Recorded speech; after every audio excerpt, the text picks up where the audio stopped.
Welcome back. Now, we have to ask what has happened to Australia's inclusive society. An Australian medical conference invited an Israeli doctor who specialises in emergency trauma to speak here in Australia. He flew here, but then the pro-Palestinian activists kicked in. They bombarded the organisers of the Frontline Mental Health Conference with calls to boycott his presentation. There was even a Change.org petition. And I'm appalled to say the organisers caved in, writing in an email, "Regrettably, we must inform you that we are unable to accommodate your attendance and have consequently cancelled your registration for the Frontline Mental Health Conference. The safety of all participants is our highest priority, and it is with this in mind that we have reached this decision." Now, the conference organisers told me today in a statement that they received a high volume of online abuse and telephone calls from protesters and activists regarding the Israeli doctor's attendance. They say their security expert advised them that based on the volume and nature of the abuse, there wasn't enough time to conduct a thorough risk assessment to ensure the safety of the 280 conference attendees.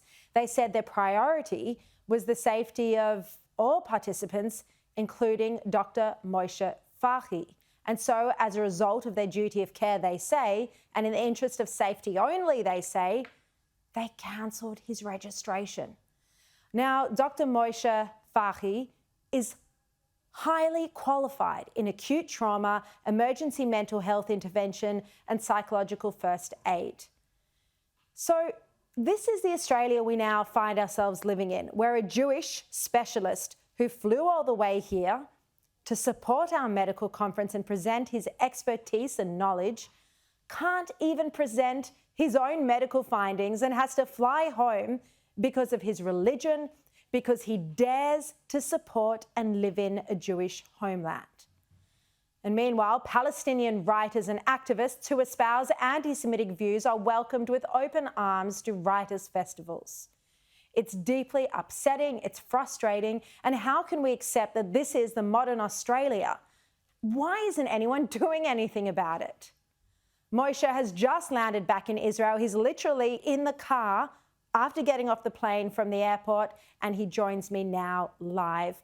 Moshe, thank you very much for your time, and I'm so sorry you've been subjected to this kind of hate in our country.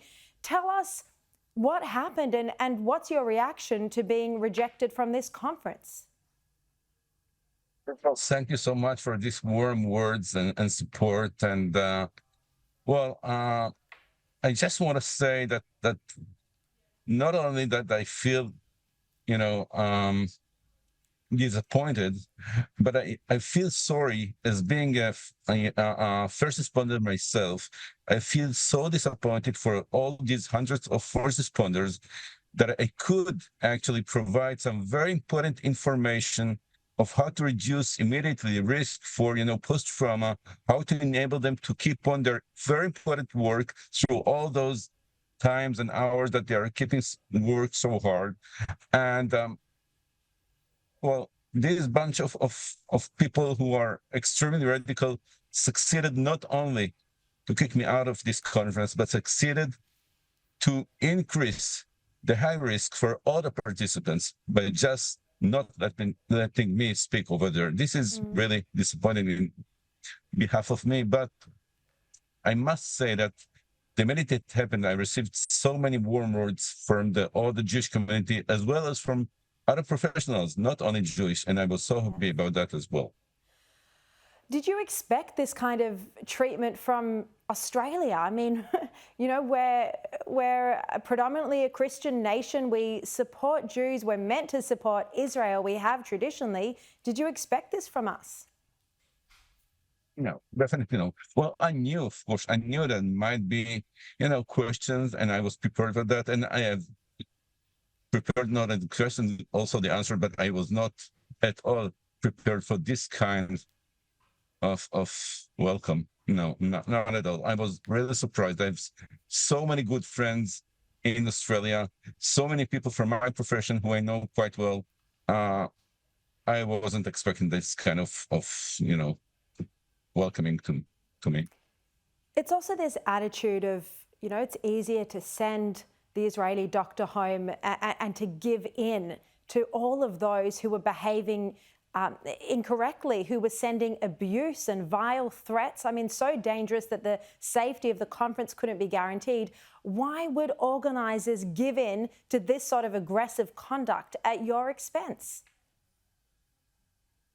I have no idea. I think that, technically, if something happens, you ask the police to help. That's so easy. And I think they've taken the very, very easiest way to handle the situation, to tell me to not to attend the conference and actually to cancel my registration to the hotel and to make sure in any way that I will not be there. And I must say that these people just 1 week ago were speaking so differently, and they were just asking me to be more and more present and to give more lecture. So this is kind of huge shift in their attitude towards me. I have no idea why they chose this option and not just, Weak, no courage. And Moshe, as you just revealed there, they actually cancelled your hotel booking as well, so that you had no option, you had nowhere to stay. I mean, it might seem like a small thing, but the flight from Israel to Australia is very long. It's not an easy flight, and now you've had to fly here and go straight back home. Well, yeah, because I thought that I've made all this flight. I did meet some very important people in the Jewish community, but eventually I decided that what's best for me is to go back home. And, I'm also head of a couple of departments I have to take care of. So that was the best option for me. Yeah. I'm so sorry you've had such a terrible experience. I mean, I'm sure most Australians watching this tonight would be absolutely horrified that this has happened to you. The way those conference organisers have arrived at this decision is shameful. And look, we're just so sorry, Moshe. Thank you very much for joining me this evening.